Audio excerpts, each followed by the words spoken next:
Welcome to Process to Profitability, a podcast all about the tools and strategies you need to serve your clients and grow your small business, hosted by me, Samantha Mabe of Lemon and the Sea.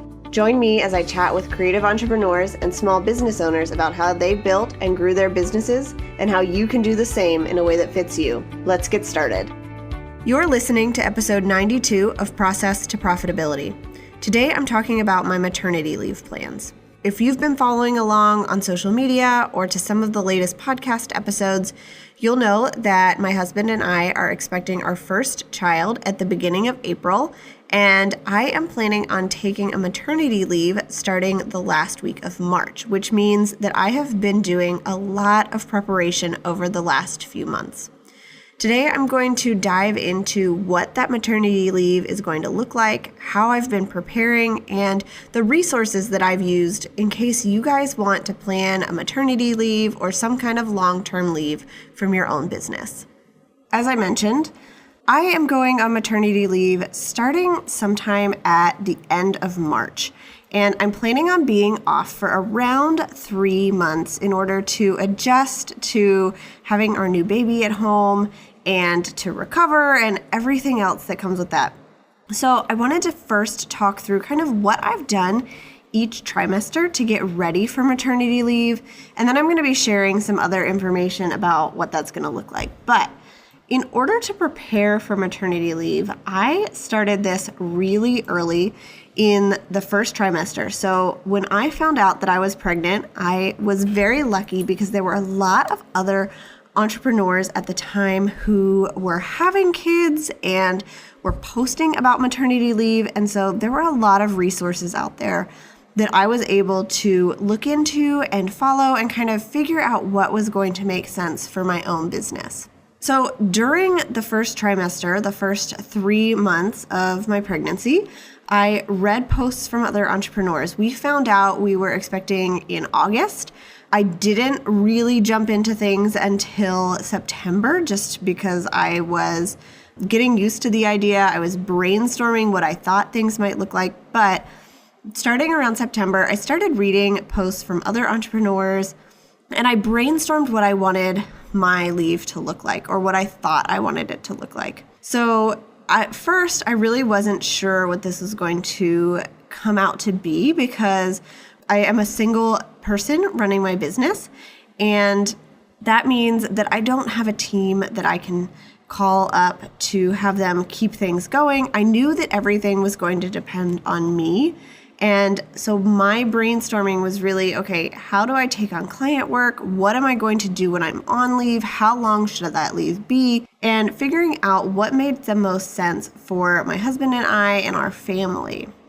The other thing that I did pretty early on, probably in about October or November, was that I emailed the 2 amazing women who subcontract for me to let them know what was going on. So I didn't have details at the time, but I wanted to let them know that this was happening, that there were going to be some changes coming up so that they heard it from me before I posted it on social media or anywhere else.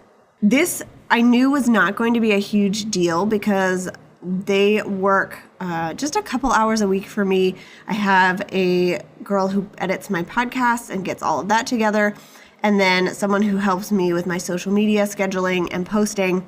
And so these weren't people who were going to have to take over huge tasks and really expand what they were doing in my business, but it was going to affect what the coming months were going to look like. So I wanted to let them know early on what was going on and maybe why I wasn't getting things done as quickly as I usually did. So they were informed first before anybody else that I worked with or for.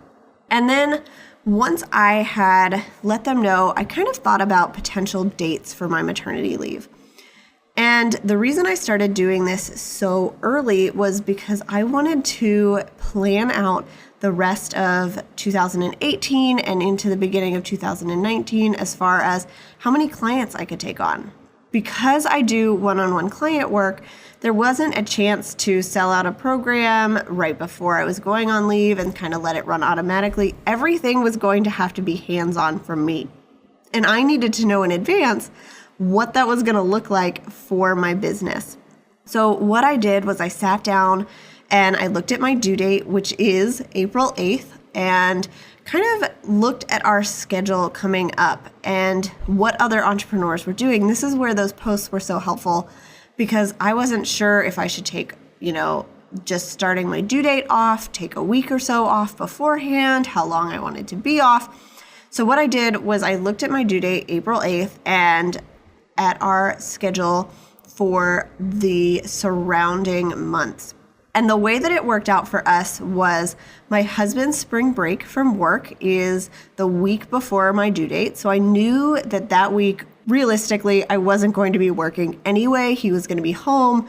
Usually I try to have shortened days during those times that he has off. And so I said, well, I know that week I'm not going to be working. I'm probably not going to feel up to it anyway. So I want to make sure my client work is definitely wrapped up and finished and everything is done before that. And then I figured I would give myself another week ahead of that to take some time off to make sure everything around the house was ready, because I am an anxious person sometimes. And so I wanted things to be as low stress as they could possibly be. So I am taking off starting on March 23rd will be my last day. So that's a Friday. And then I'll have a week at home where my husband is still at work, if everything goes according to plan. And then we'll have a week at home together where he has off for spring break before my due date, where we can wrap everything up with the nursery. We can make sure that everything's ready to go. And we can just enjoy being the two of us for the last little bit of time before our baby arrives. That is something I thought was a really good plan. And it seems like around 2 weeks before my due date would at least give me some wiggle room in case he came early, so that I wasn't trying to rush things at the very end, knowing that, babies can come early or late. They kind of show up whenever they want to.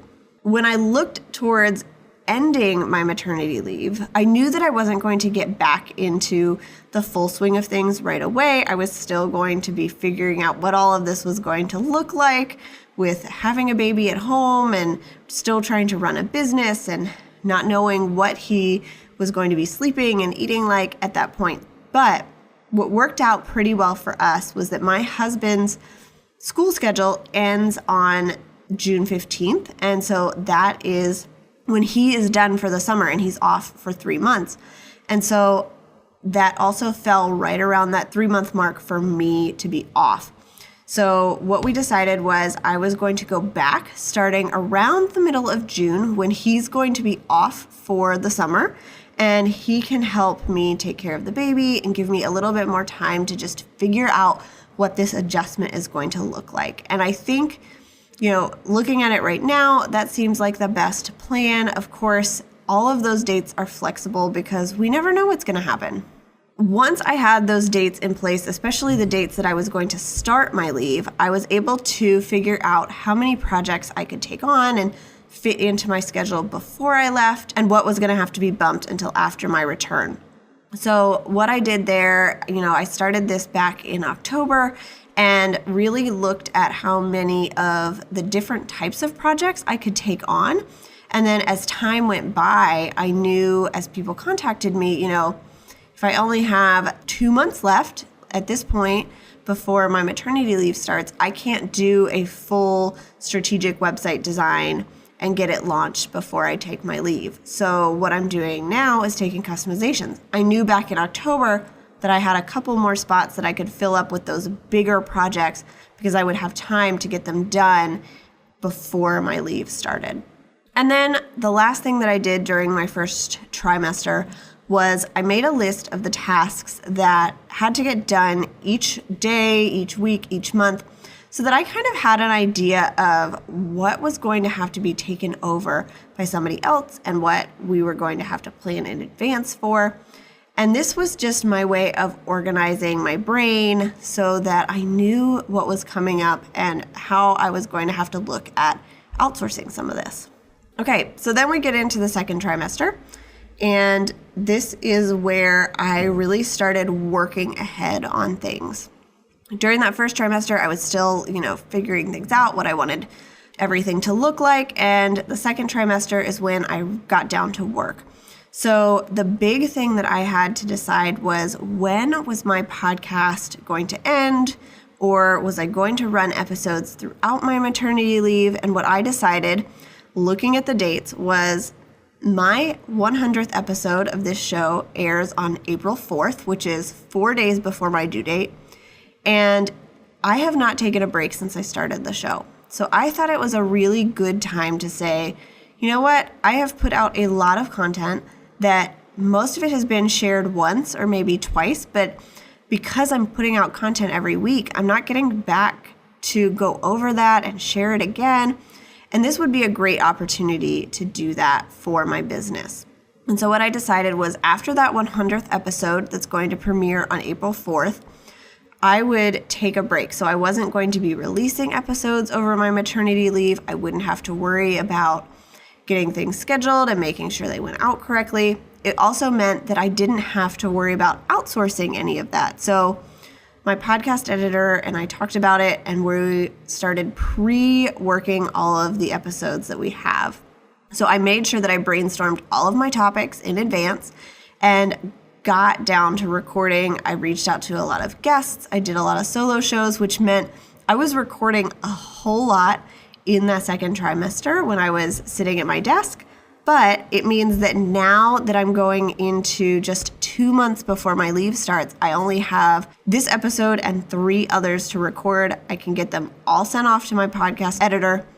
We can get them scheduled in iTunes and my podcast host. We can make sure they're going to go live on the blog. We can get them set up for social media. And there's not going to be any last minute stuff that has to get done, which is really, really nice and relaxing for me, because then I don't have to worry about whether or not things are going out the way that they're supposed to, or if everything sounds good, because it's all going to be done well in advance. During that second trimester, I also emailed all of my current clients that I was working with to let them know what was going on. This was the step that I was honestly the most nervous about, because some of these people I've been working with for a long time. We have big projects, and I wanted to be upfront about what was going on and when my leave was going to start, but I was also nervous that they were going to come back and say, well, you know, we need to find somebody else, or this isn't working. But what I did was I wrote them all an email kind of detailing our excitement, when our baby was due, what my leave plans look like as far as dates, and then what they could expect from me. And I found a really, really great outline for this from Kat Schmoyer. She has a blog post on preparing for maternity leave, and I'm going to link to that in the show notes. And one of the things in there was a download of the email template she sent to her clients. And I had to do some tweaking because she's an event planner and obviously I am not, but it was a really helpful way to get started. So I basically shared that we were really excited for this new step in our life with our baby on the way. I let them know when my leave dates were going to be. And then I kind of told them that, you know, they were going to be the first priority before my leave, and we were going to try to get everything wrapped up, that when I was on leave, they could still email me and somebody would be checking in on that email to just make sure that anything urgent was being addressed, that we weren't missing anything, and that I could refer them to somebody else, or we could schedule things for when I get back. So that's kind of what I told all of my current clients. They were all very excited for me, and that worry really was not necessary, but I wanted to make sure that I let them know ahead of time, that they weren't surprised when it showed up on social media or anywhere else. And then after that was done and we had kind of figured out how we wanted to go about announcing this on social media, we went ahead and posted it on Instagram and Facebook. I waited a lot longer than most people did. We announced around 18 weeks instead of closer to 12. And that was just because it was what I was the most comfortable with. At that point, I already kind of knew what my maternity leave was going to look like.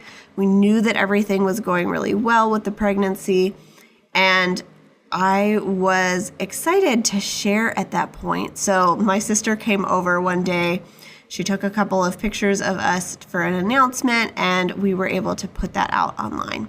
So I haven't shared a ton about my pregnancy on social media just because for me, it really hasn't been a huge deal, and I'll talk about that a little bit later in this episode. But I wanted to share it and let people in on that part of my life, but I also still want my business to be about my business. And that's just a personal decision that I've made. I think it works differently for everybody, and this is what's working for us right now.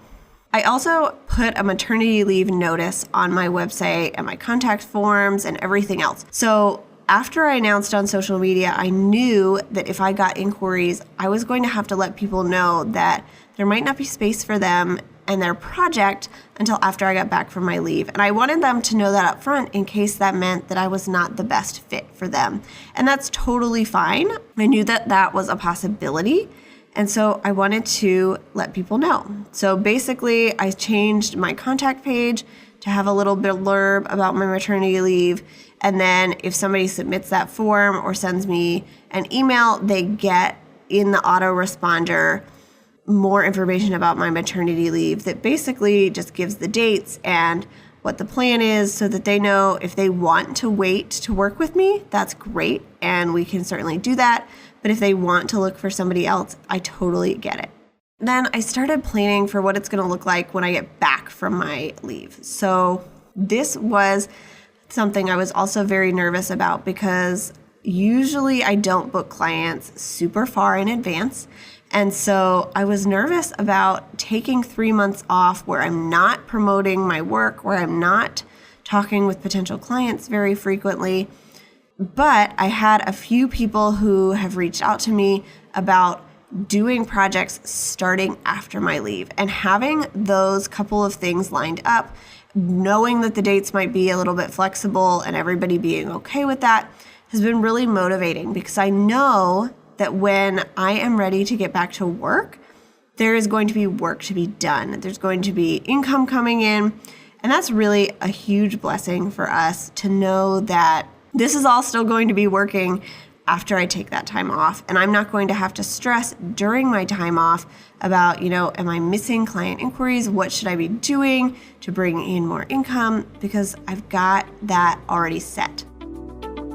Do you know what your dream clients see when they come to your website? The only way to figure out how your dream clients are using your website and what makes them leave is to ask them. I've created a special UX test guide that you can get at lemonandthesea.com/UX test. Inside, you'll learn how to structure a user experience test to get the best results, 18 questions to help you really see your website through their eyes, and my favorite way to find dream clients to help you. You need to look at every stage of your client's journey, from landing on your website to completing the final goal through their eyes, so that you know what to change right now to start converting more visitors into clients. Get the guide at lemonandthesea.com/UX test. So now, as of a couple of days ago, I am in my 3rd trimester, and that means that I am just wrapping things up. And it looks a little bit different than I expected it would, and I'm going to tell you why that is. So the big thing that we needed to do was fine-tune those dates. They're pretty much staying the same as what I had emailed to my clients. So I'm taking off March 26th through about June 26th. Which will give me 3 months off. And before that, I'm kind of winding down as we get closer and closer to my leave to make sure that everything is wrapped up, that I'm not rushing at the last minute in case our little one decides to come early.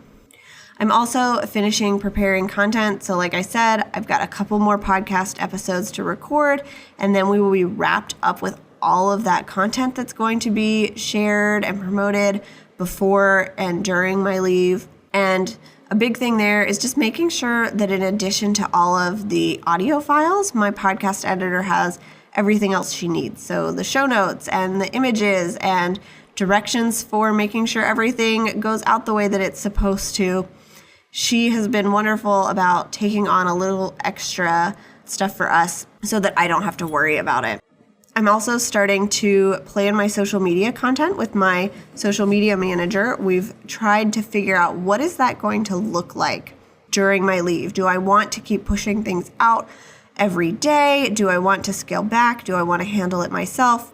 So we're kind of brainstorming what that's going to look like, fine-tuning it as far as honestly balancing how much I am spending on having this help and how much it's going to be a return on my business. So we're trying to figure out what's going to work best for me and my business and my pocketbook, because I'm not going to be bringing income in during that time.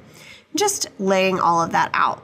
I'm also going to be pre-writing an announcement post and probably a blog post just to let you guys know what's going on when the baby gets here, and then possibly kind of a follow-up post about what everything looked like. I'm trying to figure out what exactly I want to share and what we are going to be potentially keeping to ourselves. So those things will be coming out during my leave, but if I can get a good start on them now, then it's really easy to just pop in the details when I need to. And I'm also making sure that I've got all of my workflows set up and working correctly so that if people still inquire while I am on leave, it gives them the right information. It gives them a chance to kind of know what's going on, and then I can check in when I need to. Whew, that was a lot, but those are the stages that I've kind of looked at as far as planning goes. And I mentioned that the third trimester has looked a little bit different than what I expected it to, and here's why. I had planned for this trimester to be about a lot of client work because I've got some websites and some customizations on my plate right now that I want to get wrapped up before my leave starts. And that's for my benefit, so I'm not thinking about them while I'm sitting there trying to, take care of my family, but also for my clients' benefit so that everything they need is launched and ready to go before my leave starts, and they're not sitting around for 3 months waiting to get things updated. So what I expected was that a lot of this trimester was going to be on client work. And I have a lot of things on my to-do list, but of course, coming back from a new year, we don't always hear back from people in the time frame we expected. And so I have spent more time just kind of chilling around my house than I thought I would for the very beginning of 2019, waiting for just content and feedback and everything else. So while that sometimes feels a little bit lazy to me because it feels like I should be working, when I really think about it, I'm not working not because I don't want to or not because, I'm putting things off, but because I honestly have to wait for things from other people. And I've allowed plenty of time in my schedule to get all of this done before my leave starts, so it's really not a big worry right now. It just means that I have to be diligent about making sure that I'm following up with people and that they have all of the things that they need in order to help me design their websites and get everything out there. And it just means that I have to be organized in everything that I'm doing. So right now, it's a lot of waiting for content from people, but as soon as that gets to me, then I can jump in and make these changes pretty quickly without having to worry about a whole lot. And that's going to be really nice. And having everything else done as far as content and autoresponders and workflow, I don't have to worry about packing this last couple of months full in order to take leave. So let's talk about the resources that I used for planning my maternity leave. And these are all going to be linked in the show notes because I know it's a lot of stuff, but there have been some great blog posts and videos lately about taking an extended leave as a small business owner, either as a team leader or a solopreneur, however it is that you run your business. And those posts have been so helpful for me. So a couple that I used, I already mentioned the one by Schmoyer. She talks about preparing for maternity leave when you run your own business, and that was a huge help. She had that email template in there that I used.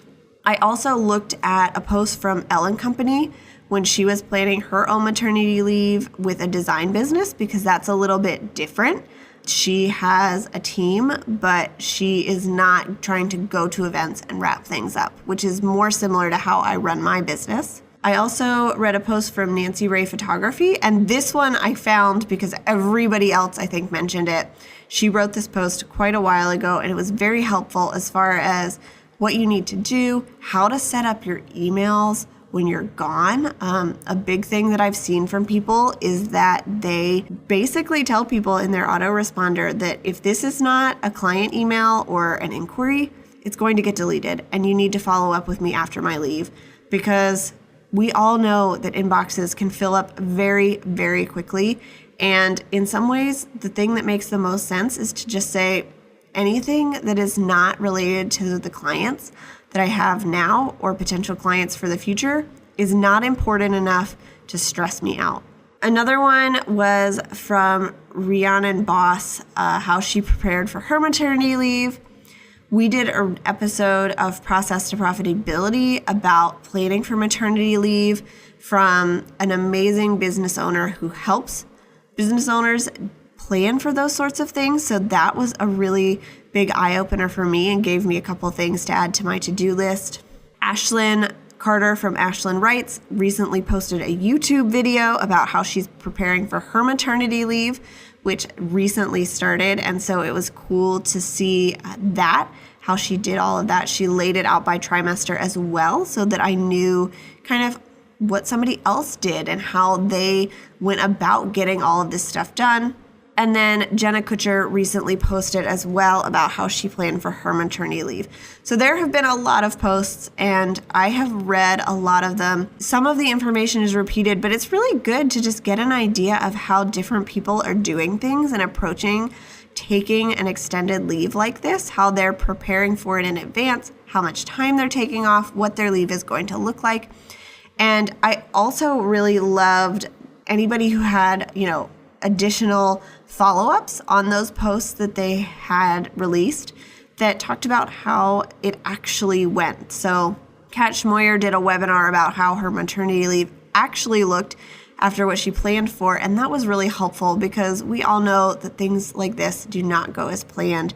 And hearing from somebody, who had laid it all out and then could look back and see what they actually did, what they actually needed, was really helpful for looking forward to the future for our family. Okay, so what does my maternity leave actually look like? We've gone through a lot of stuff already, but here's what my plan actually is. I'm taking leave from March 25th to June 23rd.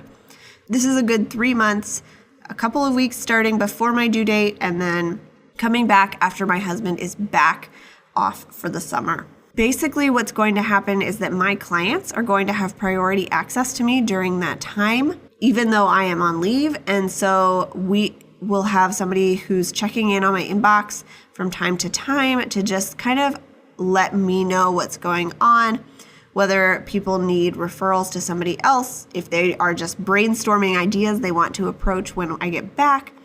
And that way I can make sure that they are the first people that get scheduled when I return from my leave. At first, I thought I was going to outsource this to somebody else, but realistically, I think I'm just going to be checking my emails once a week myself, marking anything that's important, replying to people that just says, I got your email, we can talk about this later, or I can send them a referral if I need to. And that way, I always know what's going on in my business. I won't be fielding new client calls, so people can still inquire, fill out the application on my website, request information, but I won't be doing interview calls with people until I get back.